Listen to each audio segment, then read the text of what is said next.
What, Grandma? Can you tell me a story? What? Not tonight, I'm too old. Please, Grandma? All right. I'll tell you the story of a very strange man. Back when I worked at a YouTube studio. What's a YouTube studio? It's like a Hollywood studio, except everyone's even more insecure. Is that possible? YouTubers found a way. Now shut up. In the studio, a strange man appeared, dressed in black with messed up hair and a pale complexion. Tim Burton? That's right. The boy in high school you always pointed to and said, I think you'll be okay. Hey, Tamara. Oh, are we still talking about this guy? Of course, my hit show Wednesday put me back on the map. Yeah, Why couldn't you Wednesday. stop watching that? I knew it wasn't going to be anything that great. It was like goth comfort food. That's how I make my living. Hey, guys. Oh, God, no! Ah, if it isn't my biggest fan, the Nostalgia Critic. Oh, Tell me, no, it's how's not- your Burton corner? A long time ago. I was a teen. I've grown up since then. It's the all-powerful Tim. Don't call me that. I wanted to run some ideas by you. Here, this is Oyster Boy on an adventure with mermaids. Well, it's weird, but... But I kind of want to know a story. Oh, and this is the Pincushion Queen. I don't know. I'd say a movie about her. And finally, Voodoo Girl. Wow, so how does this work? It's so She weird. stick pins in herself and it hurts someone else? These are all great ideas, Tim. You gonna turn them in the movies? I've already lost interest. Oh. Hello? Good news, Tim. Beetlejuice 2 is a go. Well, that's fantastic. So much better than these stupid ideas I was working on. I'll be right there. Beetlejuice 2? Tim, your other ideas are so much better. But I remember enjoying Beetlejuice, just like I remember enjoying Alice in Wonderland, Willy Wonka, Dumbo, The Addams Family, and Planet of the Apes. You see, there's a certain feeling connected to it that you just won't understand. It's called, nostalgia. No, Hollywood has another name for it, greed. Well, on to my next underwhelming Wow. reimagining. Oh, he's a bat. He's a So oh, where are we on this guy? Batman. When people hear the name, they immediately think of original, dark, fairy tale-like movies such as The Nightmare Before Christmas, Beetlejuice, Corpse Bride, Frankenweenie, and so forth. It's honestly impressive a director with this niche a style would be this successful for so long. But yes, while some adaptations are expected from a director like this, he really seems to have abandoned fresh new concepts for revisiting material he clearly has a nostalgic connection to, whether they make sense to revisit or not. But I think we too have a nostalgic connection to this guy, and want to see him succeed when he sparks that fresh excitement with a new dark original idea. Similar to what he used to do with films like Edward Scissorhands. Never seen this movie. Yep, this is technically a Christmas movie, and a unique one at that. Released in 1990, right after the monstrous success of Batman, Burton was allowed to tell the story of a young man he drew who had hands that looked like scissors. Co-written by the wildly talented Caroline Thompson, well, mostly talented. The two of them constructed a modern suburban fantasy combining dark fairy tales and the story of Frankenstein. This honestly makes a lot of sense, as suburbia can feel like a very surreal place, and even the Frankenstein story has a lot of Grimm's fairy tale elements to it. Over 30 years later, does this film have the same magic that made it a hit back then? Well, let's take a closer look. Are you including his review in your story? Well, is it any different than the boring ASMR you fall asleep to? I see your point. Let's take a look at Edward Scissorhands. The film opens with an old woman, played by Winona Ryder, Wait. telling a story to her granddaughter Goldilocks in one of the three bears' beds. There was a man who Wait, had Winona scissors Ryder. for hands. A man? Yes. Hands? Doesn't she play Will's mom on Stranger Things? Idiot. Side note, for 1990, that old lady makeup is pretty impressive. Doesn't she play Joyce Byers in Stranger Like Things? Romney cosplaying as Maggie Smith, but that just gives her more character. A long time ago, an inventor lived in that mansion. He lived in a model town because it was literally a model. Yeah, you don't want to see the HBO logo or the spider from Beetlejuice at the end of the shot. He also created a man. Did he have a name? Of course he had a name. Idiot. Seriously, you're an idiot. Avon calling. We see an Avon lady named Peg, played by Diane Wiest, going from house to house selling Avon products. Come on, Peg, I never buy anything from you. You know that. I know. Bye. Bye, Helen. When Ernie Burton movies, the casting in this film is pretty great. Every single person has a ton of personality that you understand immediately. Diane Weiss particularly has so much heart and kindness. I like them both. Well, great. You don't actually think I have any money, do you? She plays the role as optimistically naive, but not dumb. She doesn't always make the best choices, but you know they're always coming from a good place that all of us can recognize and sympathize with. Oh hey, you can see Bo Welch already preparing to have Scrooge and a Cat in the Hat ruined in this neighborhood. Don't know how I always forget that's there. Really surprised the HOA lets that stand for so long. Apparently a cloud shaped like scissors is supposed to be in the sky, but I don't know, it looks like dick and balls to me. Why, isn't that exciting? Thus Pig makes her way to the strangest home a guy who just makes cookies ever owned. She sees many beautiful hedge sculptures. The hand in the center is a nice touch. And she stumbles across Edward, played by Johnny Depp, who with those painted on sad eyebrows is another Britain actor given a permanent expression throughout his entire performance. Where are your parents? You didn't wake up? Oh, that was the skeleton in the lobby I saw. Yes, just ignore the barbecue sauce. I think you should just come home with me. This role was kind of a godsend for Depp, who was sick of being typecast as good-looking rebels and wanted to play, for lack of a better way of putting it, some memorable oddballs, which he would end up playing for the rest of his life. Yeah. It's not too big a stretch. And on your left hand, what is it? It's a 3, the number 3. A friend of mine, I sat down at his table and I said, "We'll put a 3 here." You know, How about that? I'm sorry. No, don't be. Depp plays the part great, always buying a naive innocence that Caroline Thompson said she based a lot on her dog. Which I guess makes sense. If somebody told me a guy dressed like that crawled on all fours and barked, it wouldn't surprise me. Peg drove by, and she had somebody with her in the car. Did you get a good look at it? You look kind of pale. Yes, they're there. What? He's brought to her home where he's drawn to pictures of her family. Here's my daughter, Karen. My god, tomboy cosplaying as a blonde cheerleader for some reason. What? Yeah, I think most people know popular cheerleader is a strange role for someone like Ryder. Britton even apparently howled with laughter when he saw her in the blonde wig. But I think because she usually doesn't play these kind of roles, it allows her to bring a unique depth to it. It's funny to think both these actors were playing against type back then. Technically, these roles should have been reversed. And she plays Joyce. Well, they're just reacting to Ed being there from his point of view. I bet the view must be spectacular, huh, Ed? Push me, Pete. Britton sat out all the actors. Alan Arkin was the closest to being a 100% suburbanite.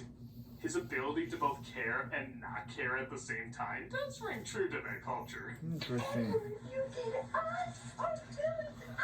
Yes, it is. Speaking of which, want a great impression of social media? You're just minding your business, going about your life, and somebody just declares you're evil. Straight from the stinking flames of hell. The power of Satan is in him. I can feel it. The Stephen King movie's being shot down the street. They ignore her as Edward suddenly has a flashback, technically to before he was born. We're seeing how they make Velveeta. What? Why did I put a celery chopper next to a cookie maker? The two don't go together at all. That was strange of me. I think I'll make him mad. Vincent Price plays the inventor, and yeah, okay, it's a fairy tale. I'm not supposed to question that much, but what is the story of this odd cookie maker in suburbia? I mean, was this really just a local businessman who made money with this company? Did he have commercials? Welcome to Creepy Old Guy Cookies. Our pastries are made with all natural ingredients taken from the heart of a baby goat. We only use the finest hardware straight from H.R. Giger's sex toys and have distribution among such popular names as Keebler, Pepperidge Farm, Beelzebub, and Nabisco. Most factories average roughly 95 million cookies per day, but at our fine establishment, where sometimes the cutters do their job properly, we average 50 in an hour. I may not be a mathematician, but... Oh, I think I did the math wrong. Anyway, purchase Creepy Old Guy Cookies. I'm bored. Edward is introduced to the neighbors, who certainly find him odd, but kind of like that there's something different in town. Now, we'd like to invite you to our card game Friday night. Only thing is, you can't cut. Well, at least my nose isn't gushing blood. Oh, what do you mean by that? Later that night, Edward has another flashback to being made by the inventor. Let us pretend that we are in the Wait, is that the guy who is the guy who was talking about when Batman returns to Penguin get to know his One of the office? best elements in the movie is the visual storytelling. A lot of flicks over-explain everything when something as simple as a book showing the inventor's plans gets across all the info you need. And guides us from all humiliation and discomfort. Yeah, screw it. I'm going to make a woman. Kim returns from a trip with her friends in Optimus Prime, unaware of her new roommate. Oh, I really hate having scissor hands right now. Thus we ask the age-old question, why were waterbeds a thing again? They straighten things out, and Kim quickly realizes Edward has a crush on her, despite her already having a boyfriend named Jim, played by Anthony Michael Hall. Kim! Anthony Michael Hall. Oh, you forgot your cookies. These aren't easy to come by either. We had an old guy who used to deliver them. I wonder what happened to him. What? This also makes for an interesting economical discussion. I understand you're not charging for your gardening, Edward. Marge made him cookies today. You can't buy the necessities of life with cookies. No, but you can make a man from cookies. What's that? I'm cookies. Yet another talent is discovered from Edward, as he can not only cut dogs' hair, but women's hair as well.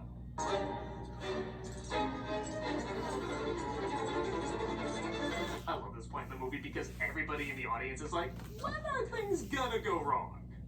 People always predict he's gonna give a bad haircut or accidentally nip the dog or just something's gonna go south here.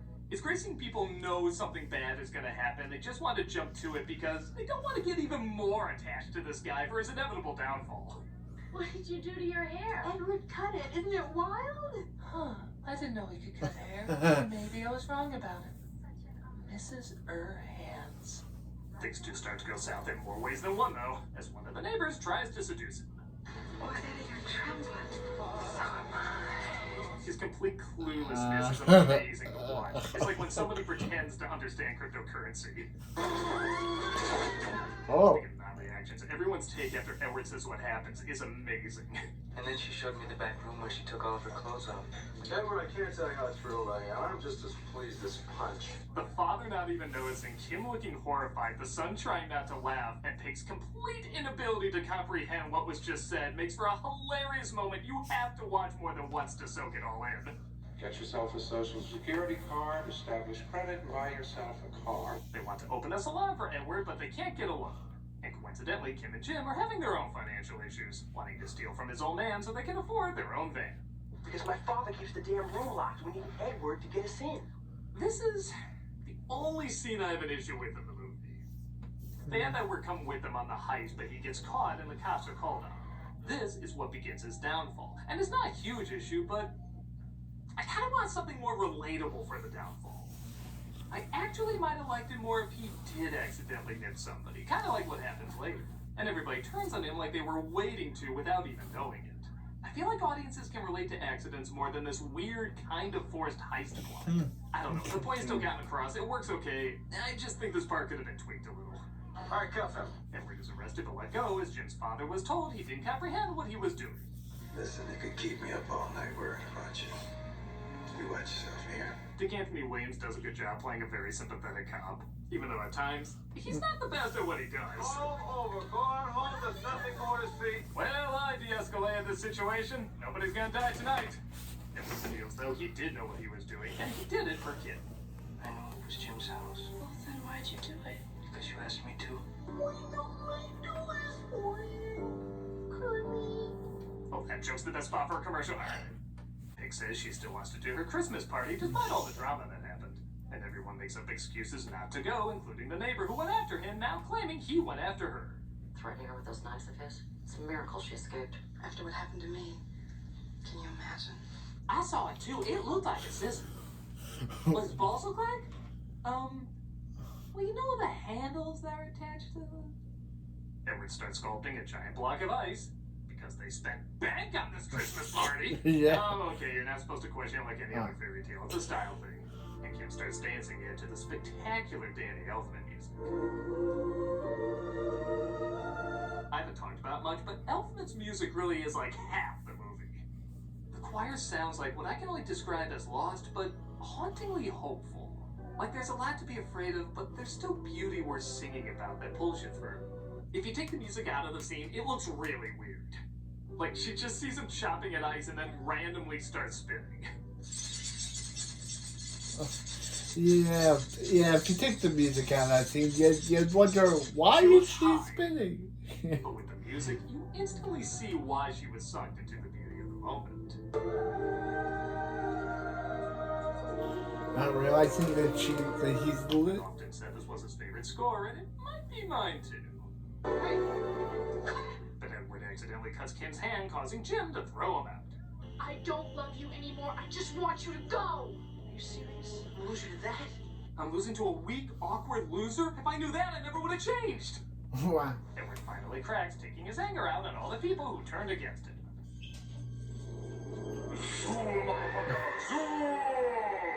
The classic never dies. The neighbors call the cops on Edward, who want him arrested and put away. Oh, this is boxing here to see the man with the hands. Oh, well, the proctologist doesn't live here anymore.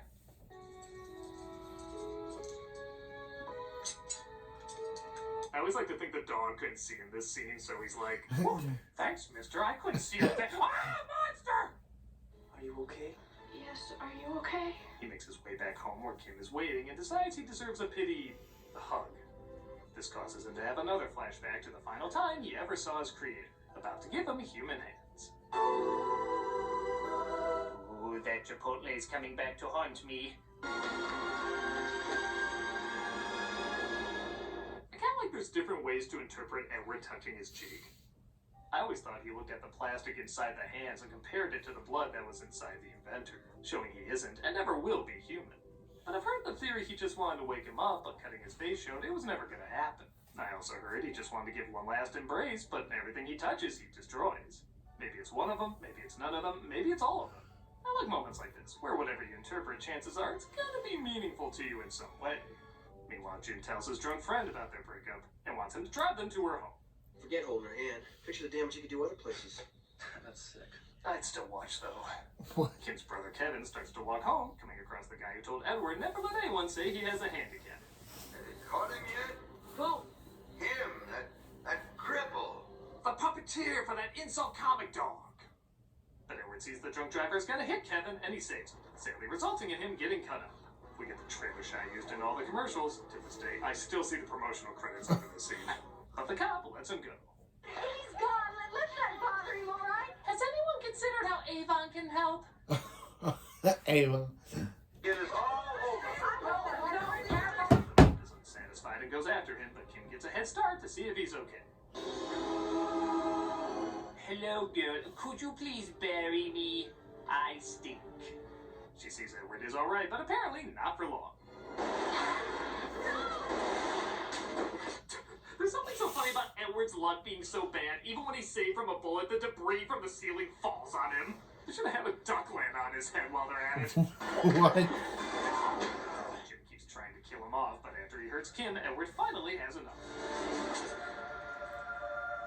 A lot of people had issue with Edward killing the bully, and honestly, it doesn't bother me. First off, it is self-defense. I mean, the guy tried to kill him several times. He's even carrying a weapon here. It's a little hard to see. Second, I think it kind of shows the nastiness of the world rubbed off on him. We've seen him crack more than once, being pushed to the limit, so I don't see this as entirely out of character. The same way his kindness can rub off on the harshness of the town, the same way the harshness of the town can rub off on his kindness. Goodbye. Realizing they can never be together, Edward says goodbye to Kim, and Kim says that she loves him. The roof caved in on him. They killed each other. See? You ripped off his hand? Is that what you're supposed to do with a dead body? Yeah, only the ones with jewelry, so I guess it counts. I'm going home. Oh. I like the one who lied about him is the last to leave. Like maybe there's a hint of guilt in her, or maybe it was hitting her that I got to make out with a 26-year-old Johnny Depp. I have to send my casting agent some coke. Anyway, pleasant dreams. She never saw him again. How do you know? Because I was there. I was Kevin. What? A lot's changed over the years. She said she doesn't want to go see him because she'd rather he remember her as she was. But that Doesn't mean she couldn't have seen him right after all this happened. Hey, who is the father of her kid anyway? If you weren't up there now, I don't think it would be snowing. Sometimes you can still catch me dancing in it, naked and gross. Edward continues to do his ice sculptures with the flakes falling on the town, making Florida, at least once a year, a tolerable place to live. What? And that was Edward Scissorhands. Still a pretty damn good flick in my opinion. The imagination, the visual storytelling, the astounding music, character actors, and that style that is so distinctly Tim Burton that is Burtoniest. It's a film a lot of people think of, but not always around Christmas, and in a way, that's an even bigger compliment. It doesn't need to rely on the holiday in order to resonate with people. It just happens to be the setting, helping give the film even more of a unique identity when compared to other Christmas flicks. It's still enjoyable all I can't wait later, for she put and Batman I wish saying more would return to films like these. instead putting Batman Dark Knight. Critic, He we wasn't. did We finally did it. We convinced Tim Burton to do an original idea again. It's called The Boy Who Had Nails in His Eyes. Nightmarish. I love it. Yes, we're finally gonna Him- get something him- new from. Edward Scissorhands wasn't the one they deserved, but it was the one they needed. Oh. Damn it, we were so close. Let him go.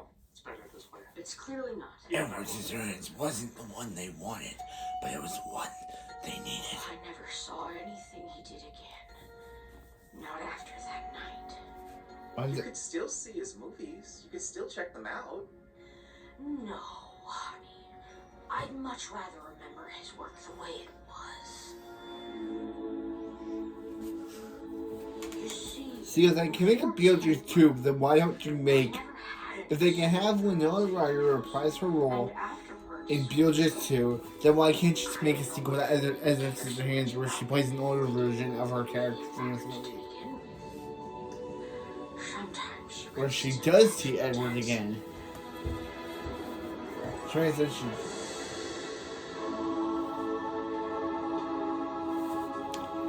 That'd be a good movie. Edward Scissorhands 2.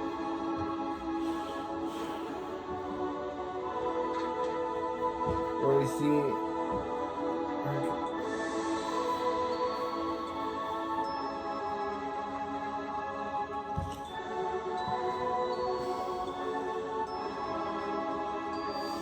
Deborah, stop that! Clean up all this whimsy. That'll teach you to drink.